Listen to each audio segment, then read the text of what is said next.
me just share this with us here. And I just wanted to take a few minutes, if it's all right with you all, because for Bishop Larry, there's an essential question regarding the synod, this key question. How can all the members of the Catholic Church be more effective in proclaiming the living Jesus Christ to the world? How can all the members of the Catholic Church be more effective in proclaiming the living Jesus Christ to the world? Does anyone have any thoughts in terms of a response for this?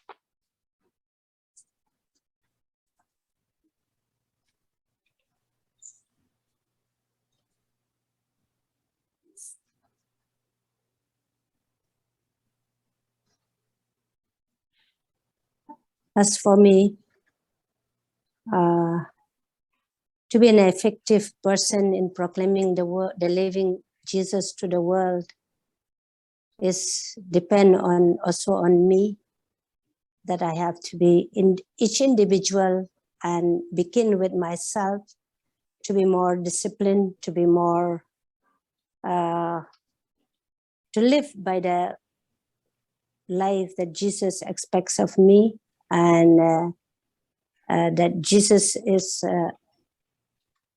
I should be the image of Jesus in my dealings with others, be in words, be in thoughts, be in actions, and that I need to grow more in the spiritual life. And then only I'll be able to help others. So my life witness is so important. And Yes, thank you.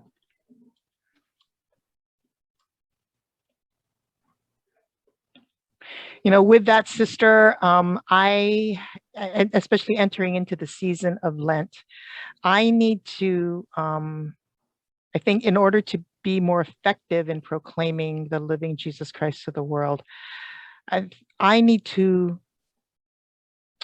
recommit to the sacrament of reconciliation. And the reason I say that for myself is in reconciliation, we, through God's grace, see the face of Christ more clearly. And unless I can see the face of Christ more clearly, how can I be the face of Christ to others? So that's sort of what you said about growing more in the spiritual life. Yeah, that really resonated with me. And for me, being more intentional to frequent the sacrament of reconciliation is where I see growth for myself, so that I can be a better proclaimer. Very true.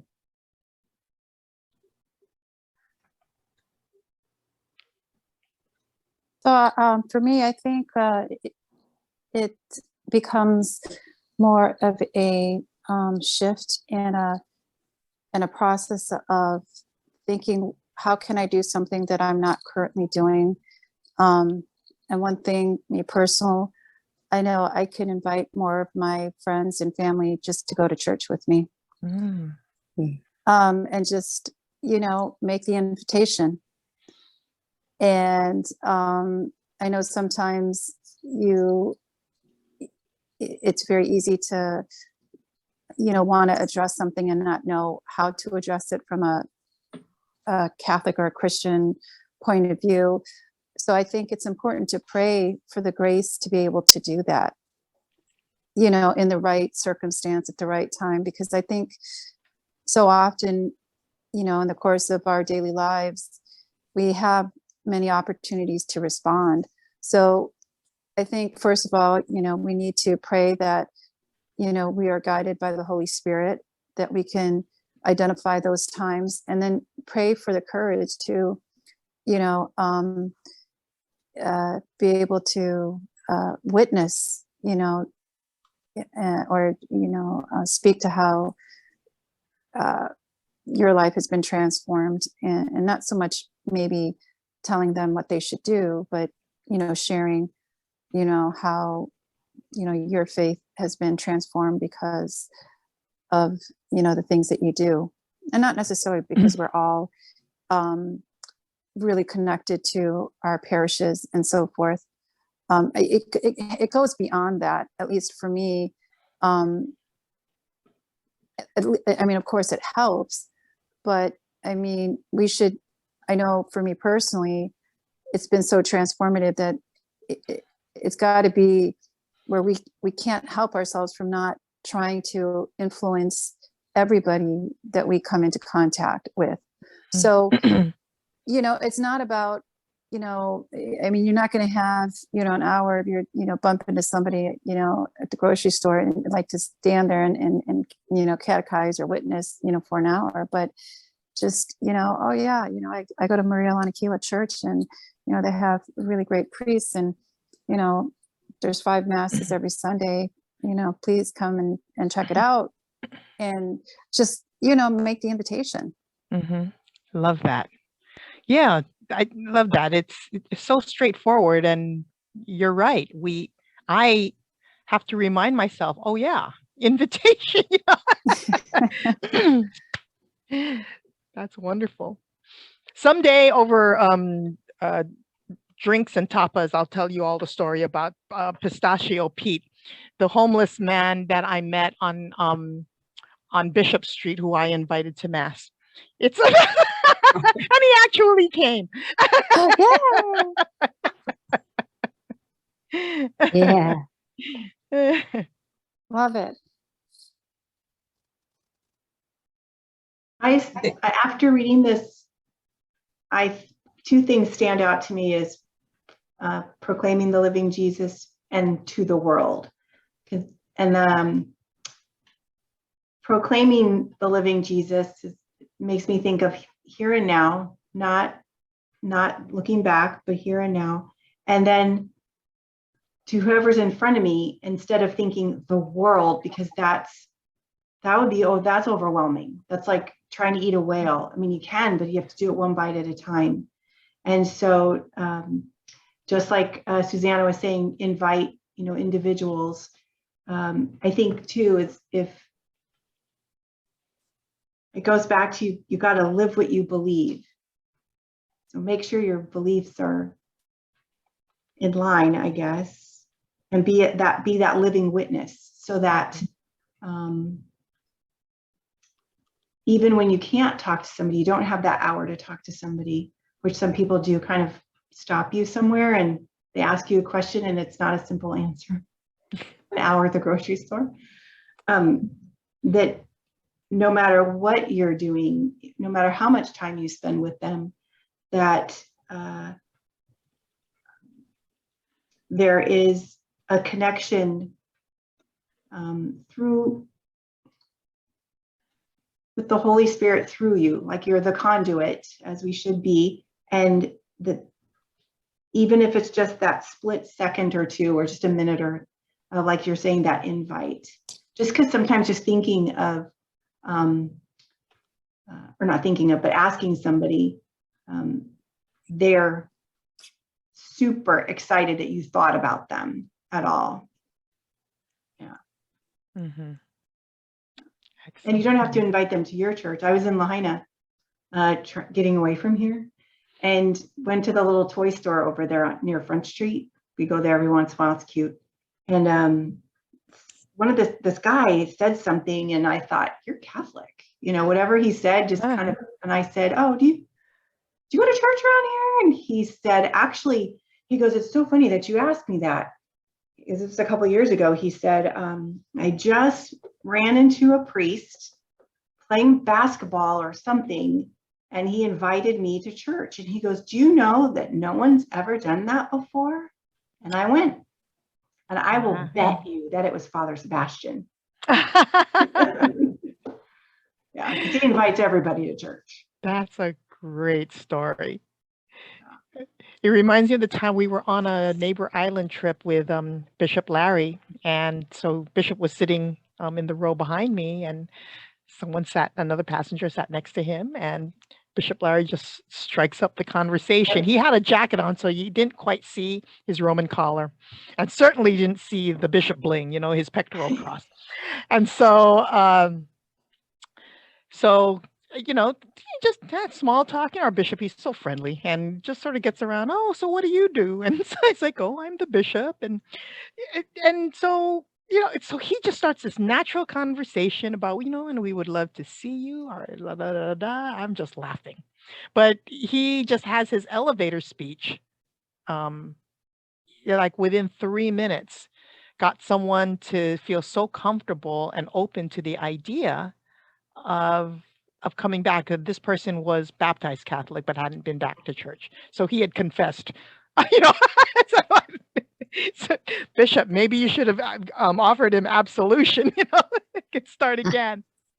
But yeah, the invitation is wonderful. Thank you. That's a great story. Yes. I also think too that proclaiming shouldn't just be to Catholics who don't go to church anymore. Mm-hmm. Or like preaching to the choir kind of thing, although that is important, especially nowadays. But being that living witness, because there are so many people who hate what they think the Catholic Church is, and we had these neighbors in Phoenix, these two women that lived together, and we met them, and we were sitting around the campfire, have a beer, and so like, Karen, what do you do? And I'm like, I don't want to tell you, because I thought, here comes the judgment that you're going to have because I work for the Catholic Church. And they were just kind of shocked. They were like, and you're at our house? Yeah. Yep. Nothing wrong with that. Right. And so I thought for sure after that incident that, we wouldn't be invited to anything. They wouldn't, you know what I mean? Like neighbors do. They're the best neighbors we've ever had. Mm. And this is Karen and Dan. And when I went back this past summer or this past winter and saw my family, I had to pull up we still own the house next door.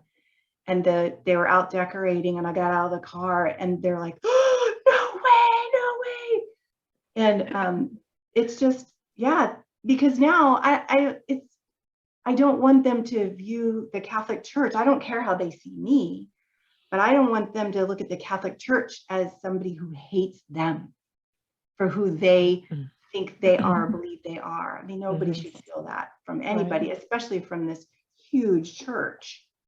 So I'm hoping that that's been something good in them, in their lives, Yeah. Great. Excellent point. Excellent. Hi, Pam. Welcome. Hi, Jane. I'm in the car. Okay. All right. Eyes on the road. Eyes on the road, buddy. No. I pulled into a parking lot. I'm parked. I'm not driving. I'm in a parking lot. Well, welcome. We're having a wonderful conversation on the Synod key question about how all members of the Catholic Church could be more effective in proclaiming the living Jesus Christ to the world. Yeah, we're sort of at the tail end, but I know that you've been involved with the school, Pam, to have these synodal questions. So, and it's kind of tough because if you can't see the screen to see what our conversation has been, but I want to thank you all. Is anyone here on this Zoom call? Anything else that you'd like to add to this really great conversation? I like what everyone has said so far, and I think one of the ways of proclaiming Jesus Christ to the world is just by being open to people's needs. There's been a lot of lonely people out there, those that haven't come back to church, and I've reached out to a number of parishioners, older parishioners that don't come to church. And even proclaiming the gospel within your own, even though they're Catholics, is to bring them back. It's this idea of bringing them back. So the reaching out, knowing the that there are people that are their needs to be met. And I think that would be one of the ways that I can work on to continue to keep my eyes, my ears open to bringing Jesus to people that are in need to be lifted up. Yeah, it's about lifting people up. Yeah, beautiful. Yeah. Thank you, Lay. Mhm. You know, Lay, what you just said reminded me, Sister Mary Stella is, I call her the living saint here, but involved in bereavement for her parish at St. Elizabeth and visiting homebound, you know, just like what you're saying. And it reminded me of our earlier conversation about families who are preparing their children for baptism to pray, you know, for homebound. My mother loved to be called to ask, will you pray for these people? Because that way because she could no longer come to mass because she had difficulty walking. But to know that her prayers were, that people were asking her to be involved, to pray for others, you know, to help transform the world and such, that really is a meaningful thing to her, as well as for those who are being prayed for. So thank you, Lay. That was a great reminder for all of us, because we do have really an invisible church who's unable to come. Yes. Yes. I would just want to share with you this. Today, when I visited an elderly lady, she is 90 years, and she's very lonely because her children, they visit once in a while, that's all. And when we went there, when I spoke to her, and she said, I am ready to go. I want to go. I want to die. And I feel like there's no more use for me to live because I have done what I could, and now I feel useless. And then I told her, you are not useless. You are very, very important. You have another mission now. Then she said, what is that? I can't share with anybody. My children all block my bank account. I can't share. I can't give anymore. Give to the people who needs. I used to give lots, used to share, very generous person. And now I can't do. My children all, they block my bank account. I cannot do anymore. I said, the money is not the important thing now. For you now, you have to prepare for the next world. So the best thing for you now, you have a new mission, and that is praying ministry. Start praying now. Start praying. Oh, you want me to pray more rosary? I said, yes. Do that. That will be pray for your children, for the conversion of your children. Start praying more. Your mission is not over yet in this world. So the Lord will not take you soon. So there are many cases who are like that. And really what you said is very true. The elderly, those who live very lonely life, they really need someone to encourage them and to make them feel that they are worth living and their mission is not yet over. To praise. Beautiful. Thank you. Pam, any closing remarks just listening to the tail end of this conversation?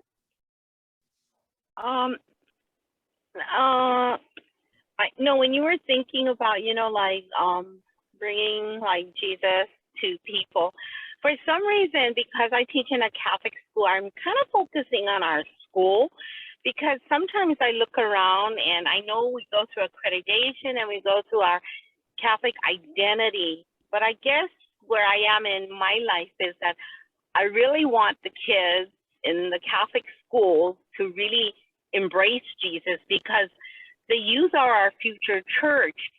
And I guess I have this one new boy who just came. He's been in our school for maybe 2 weeks.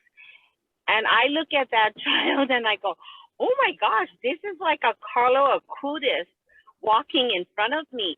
His family, I mean, I need to talk to the parents. They have catechized and have their children love the church so much. So they're from the ages of like maybe 2 years old, and so the oldest in my class is 5 years old. That boy is always asking me about, where is the school's adoration chapel?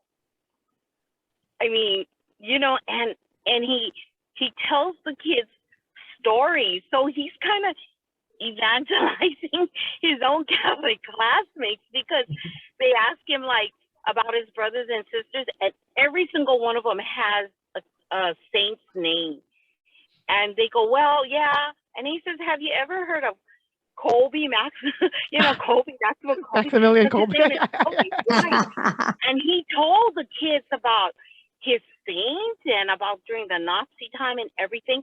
And then we were having jump rope for a heart, and he came running to me and he goes, Miss Velasco, can you hold this for me? And I said, sure, Colby, what is it? He takes off his scapular because it keeps falling off his shoulder. And the kids are like, what is that? And I'm like, I'm sure you had it during First Holy Communion.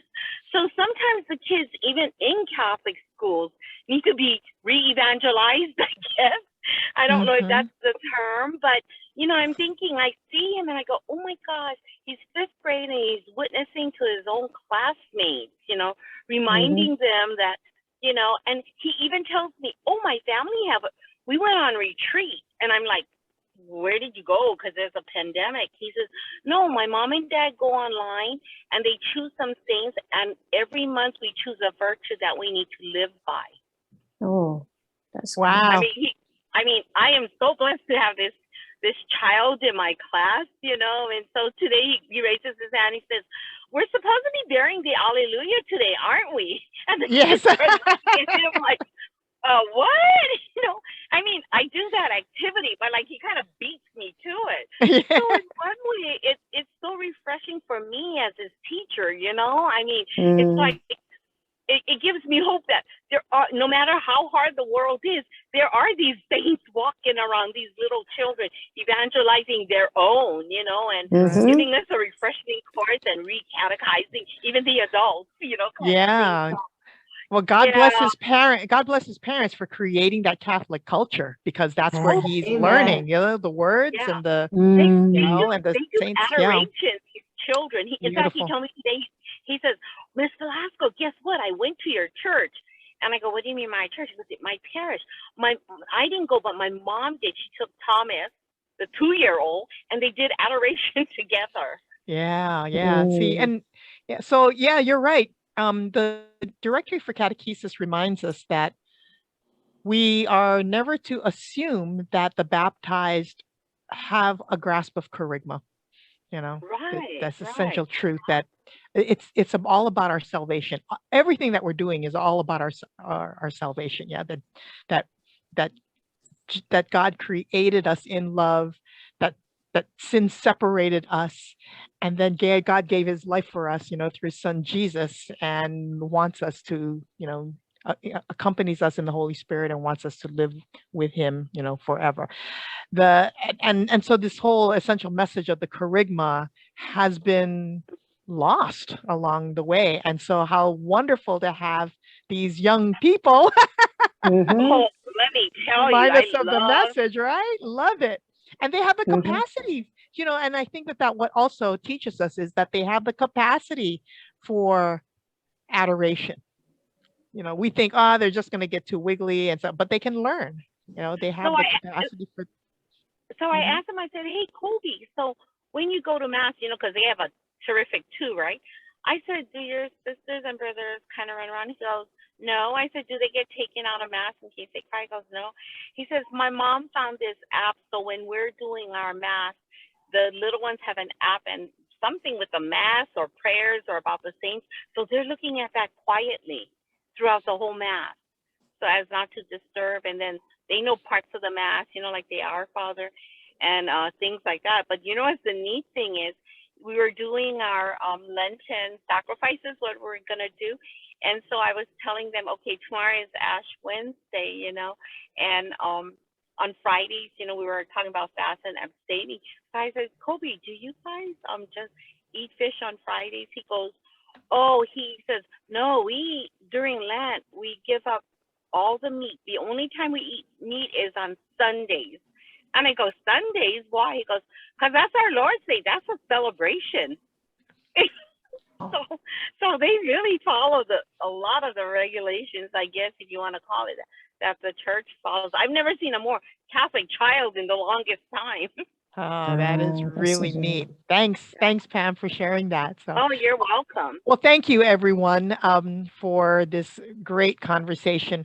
You know, Pope Francis is calling us to this synodality, synod. You know, and we understand the synod of accompanying and walking along the path with people, but Pope Francis has turned it into a noun and a verb, you know, of synodality. That's sort of he coined a new phrase, and that's who he is calling us to be as church. And so, you know, I think that as catechists, it's come second nature to you. I look at each of you and I know that you do this. You're credible witnesses to the faith. You take the time to reach out and listen to the needs of the families and respond to them in the best way that we can, and to remind them that God loves them and wants us to be saved. And so come with us. Come with us. So thank you so much for this great conversation. Just a couple of other things, just to keep you up to date on what's going on. Let me just go back and share my screen again. And I'm sorry, I thought everything was all queued up. Let me just go this again. Okay.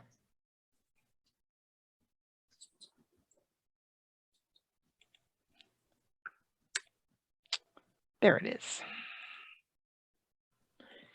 All right. So Rome has been very, very busy. And so you may have heard about the National Eucharistic Revival. And if you haven't, you'll be hearing about it soon. Father Alfred Guerrero, who is now the new director for the Office of Worship, is chairing this initiative. And of course, we as catechists are intimately involved in this. As a matter of fact, the theme for Catechetical Sunday is going to be focused on the Eucharist. So just wanted to let you know, just very briefly, that this is taking place. And so the mission of this initiative is to renew the church by enkindling a living relationship with the Lord Jesus Christ in the Holy Eucharist. Now, what was disturbing, and I know that many of you have already heard this, that the majority of Catholics do not believe in the real presence. So this, not only are they not, many not returning back to Mass, but those who are returning to Mass don't necessarily believe that Jesus is really, truly present in the Eucharist. So that's the mission. And then the vision is that this is a movement of Catholics across the United States, healed, converted, formed, and unified by an encounter with Jesus in the Eucharist and sent out in mission for the life of the world. So you can see how this is connected very closely to that whole question, that key question for the Synod that we just discussed. So what's going to be happening here? The pillars of this is 1, to foster encounters with Jesus through charismatic proclamation and experiences of Eucharistic devotion. Now, my friends, I don't know about you, but I'm like, what? I got to Google all of these terms. I must have been absent in grad school the day that they talked about charisma.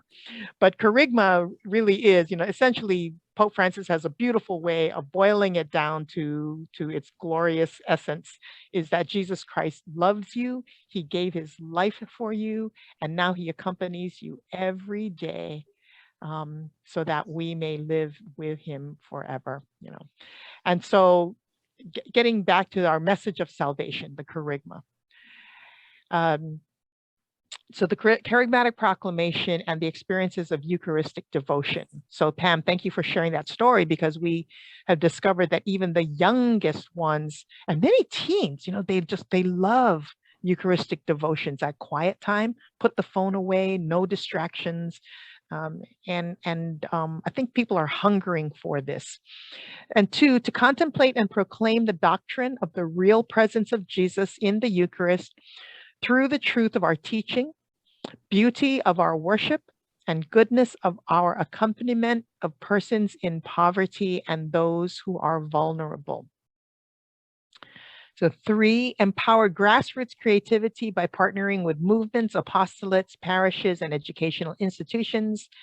4, reach the smallest unit, which is the parish, small groups and families. And 5, embrace and learn from the various rich intercultural Eucharistic traditions. Just this second page here. So a little bit of a timeline this is from the USCCB. It's going to culminate in 2024, the National Eucharistic Congress. So there will be a national pilgrimage to a National Eucharistic Congress the summer of 2024. It's going to be in Indianapolis. And so there will be in-person and virtual dimension. So we appreciate the 2-year heads up for those of us who desire to attend. We can start the planning now. They do anticipate, and I really believe that there will be these many, 80,000 Eucharistic missionaries present. So where we are right now, I've been asked by the USCCB to assist with helping to gather some resources that we can be using at the diocesan and the parish level, but our diocese under Father Alfred will be planning some specific events. So this is what we're doing right now. They've launched the website. They've launched this Eucharist.forum.org platform. Coming up, there's going to be a toolkit and training resources for the Corpus Christi procession. So that's going to be the big thing this year, now that we can gather again and return to our Corpus Christi processions. In the summer, there'll be some recommendations for Eucharistic events and formation opportunities. And then preachers sent to diocesan events, catechetical resources on the liturgy. So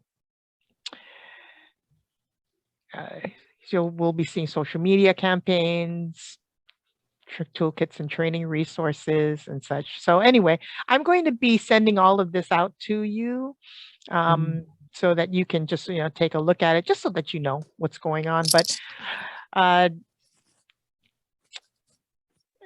that's really the main focus here, is going back to that statement here, is to contemplate and proclaim the doctrine of the real presence of Jesus in the Eucharist through the truth of our teaching.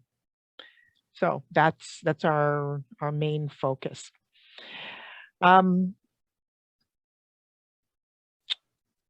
I think that's all that I have to share with you about that. Just more will be coming, and then the catechetical Sunday themes will really help us get started along how to do that well.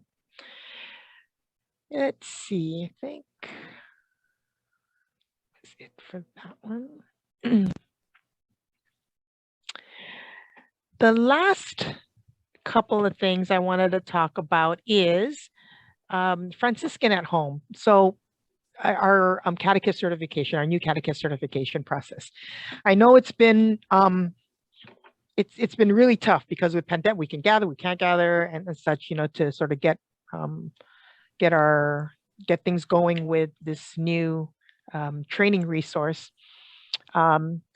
So I'm hoping that, do you think that in the summertime that's a good time for a restart with the catechist to get them going with Franciscan at home? One of the things I was thinking about is, and I just sort of wanted your feedback on this. What you think? What if I brought on board during the summertime a few mentors and offered your catechists an opportunity to just take the workshops and be mentored by someone? I don't know if that's going to get in your way or not, because for all of the feedback that I've been hearing for the parishes who have been able, and the schools as well, who have been able to say, okay, together as a faith community, as a catechetical community, we're going to be journeying through these videos together. We're going to gather in our small groups to share with each other and then report back to the whole group. All of the feedback that I'm getting is so positive. They're saying, you know, we're praying together. We're getting to know each other at a deeper level. We didn't really have a chance to do that a lot before.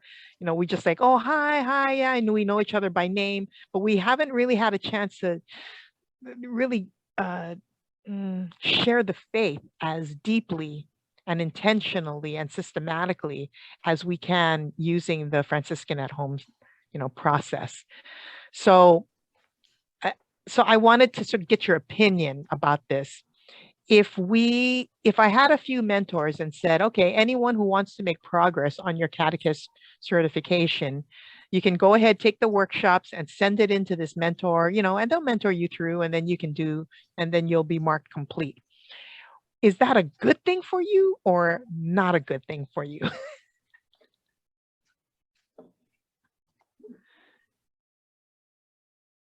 Jane, it's Pam. Yes. Okay. We've been doing it in our faculty, and they, in fact, this past Monday, I told them, okay, everybody, you can do it at home. You know, you got your own free time, and they were like, yay. Well, when they came back today, I did not hear the yay. I heard, can we just go back and do it all together, break us up into small groups, get our responses, come back to the large group, and have the mentor just type in, you know, combine all their responses and then send it. They found it so much easier that way. And then I was saying, well, as a mentor, it'll be easier because when you have all of them taking so many different things, you got to kind of go back and look at all the different, you know, the different topics they took compared to it as a group. To me, it's easier to work as a group. Plus, it kind of keeps you unified. You know, you feel like you're in this together.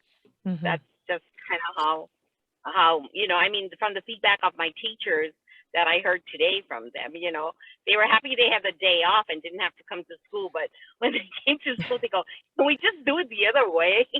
Yeah, that's what I heard. And for those of you who may not be familiar with this, if you haven't had a chance to get started yet, what Pam is describing, and many of you are already familiar with this, is when you take the workshops on Franciscan at home, every workshop has about 6 or 7 short videos.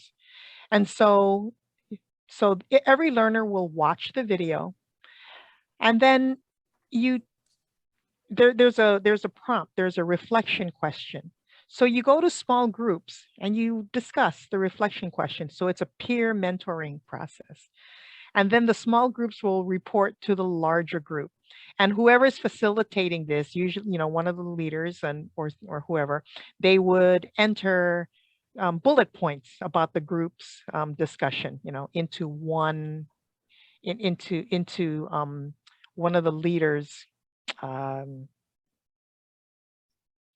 dashboard, into the leader's dashboard. So you sort of memorialize what the group is saying. Everybody else, all the other learners will just put in the area that you would type your comments, they would just put completed, you know, March 1, 2022. And as soon as you hit enter, the system prompts you with a response, and it'll understand that you've completed that video segment. So it's a very easy process to do. And that's why I needed your wisdom on this. That's what I'm hearing, Pam. So thank you, that the catechists really appreciate being able to share the faith together. I would ditto to what Pam said. We've at least been meeting once a month, but there's some months we were able to meet, you know, maybe 2 or 3 times in a month. And yeah, there is so much great knowledge that I think we gain from everybody's contribution. when, discussing the prompts. So I echo the same sentiment. Okay, thank you. Mhm. This teaches us how to speak the faith too. Again, this whole evangelization piece. As catechists, we're really great with teaching, but sometimes we don't have enough opportunity to speak from our heart to another adult. Yeah. Mhm. So thank you. Okay, thank you for that. So, I'm always willing to listen, always willing to just try whatever it takes to assist you. So thank you for that. We'll just leave it as it is now. But if ever in the future you feel like, you know what, Jane, I think that we could really use a mentor, for my parish, who's outside of the parish, just let me know. I'll do whatever I can to assist you. Now, again, just as a reminder, the Franciscan at Home, all of the workshops there um, are actually available free of charge to every parishioner. Mhm. So you don't have to be working on catechist certification. You don't have to be working toward any of the clusters of certification that we have listed.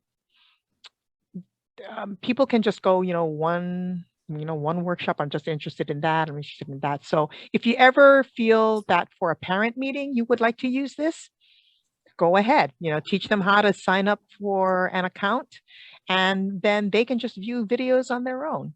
So just know that the licensing that we have through Franciscan University is extremely liberal. And by the way, this really just costs, it's like $300 per parish per year. So just to let you know, I didn't want to sort of say that in the beginning because I didn't want you all to be overwhelmed, because they're going to just come to you and say, what is this? How does this all work? So, just sort of by word of mouth, you can let people know. Other ministries, if they're interested, then they can come to see me and I will be happy to get them set up. Pastoral councils even. Okay, great. Thank you. So the final thing is Catechist Retreat. So I do want to start planning the Catechist Retreats. I would like to come out to the neighbor islands, and I would like to have the retreat focused on the Eucharist. Sister, I think, was it St. Elizabeth? Did we do a did we do like some kind of retreat with around the Mass, with all of the sacramentals, with the sacred vessels and the whole 9 yards? Was that your catechists, where we took No, out? yeah, we had done a few years back. Yeah, okay. Yeah, we have done, before the pandemic.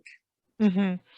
Because one of the neat things is to be able to take out all the buzzers and whistles, that even as catechists, sometimes we don't have necessarily access to.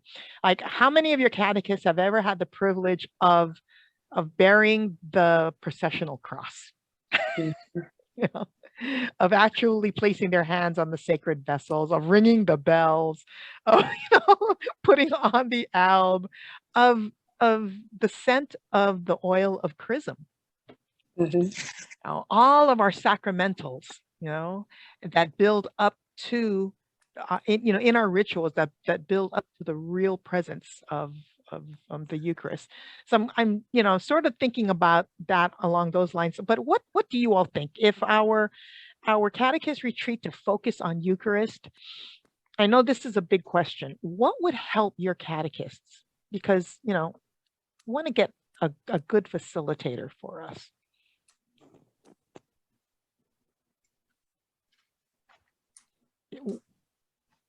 Jane, a suggestion. Mm-hmm. I know we're focusing on the Eucharist, and that's done in the Mass. I did have the experience of the priest is no longer in our diocese. He was one of the Filipino priests, but he did a teaching Mass, and the response he got from the people, because some of us will just go to mass and just do the rituals without understanding it. But he did a teaching mass that he taught during the mass, where he would say, okay, now this is the time, we are bringing the, like the chalice. And some people didn't even know things that were used. They didn't know the names. So he was teaching as he did the mass. And he would, like, before the consecration, he says, focus and listen to the words. Close your eyes and imagine you're at the Last Supper and Jesus is saying this. I mean, I go to mass, but I got a whole lot more. And I know that the people in the parish appreciate it more. And it's like, oh, okay. Oh, so that's what you wear under that colorful poncho, kind of thing. So it was kind of inclusive in a teaching mass. And I think, the Eucharist, just, you understand it because it's like building up to the highlights of it, That's a great idea. Yeah, Mhm. very true. Teaching. Okay. Very good. I Yeah. like that idea too. I'll agree with Pamela. There was a young priest that lived at the diocese, or lived at the rectory where I worked, and he did a teaching mass, which was incredible. I mean, just incredible. Was wanting to try and see if he did if the church taped him or anything during COVID, because I know he's done a couple since then, or how much would it be to fly him out here and that kind of stuff. But yeah, I agree. Like Pam said, if the priest that was here isn't here anymore, if we had somebody, that would be really great. Bishop has done a beautiful teaching mass. But let me ask you something. And again, I always hate to be Oahu centric. But what would happen if Bishop was able to do a teaching mass and we live streamed it? Not the same when you're on a neighbor Not island. the same. I'll be Right. completely Yeah. honest. Okay, fair enough. Fair enough. Thank you. Good. It's not the same as when the person's actually there. Right. Right. Right. Like the presence of that person. It was more effective, I think. Mm-hmm. With all the Yeah. Okay. parishioners. Great. So on Maui, who are some of the priests that do you think would be Like dynamic that would- speaker Mhm. or something like that? Well, yeah, or maybe you can think about it and Yeah. shoot me an about it. email about that. I would be more than happy to sort of have ask a priest from any of the other islands to go to any other islands. But I think about the scheduling, and it's Yeah. often easier if we have someone who is actually on your island, because they're more available. They don't have to spend an entire day traveling and things like that. Right. We're very, very blessed with Father Bob Stark, who is a Blessed Sacrament priest. When he speaks of the Eucharist, holy smokes, he just blows my mind. So I think he would be a wonderful resource. Are you familiar with Father Bob Stark? He's the director for the Office for Social Ministry. Because with Bob, then maybe he could do social ministry, things, since he's out there anyway, it's sort of like a win-win.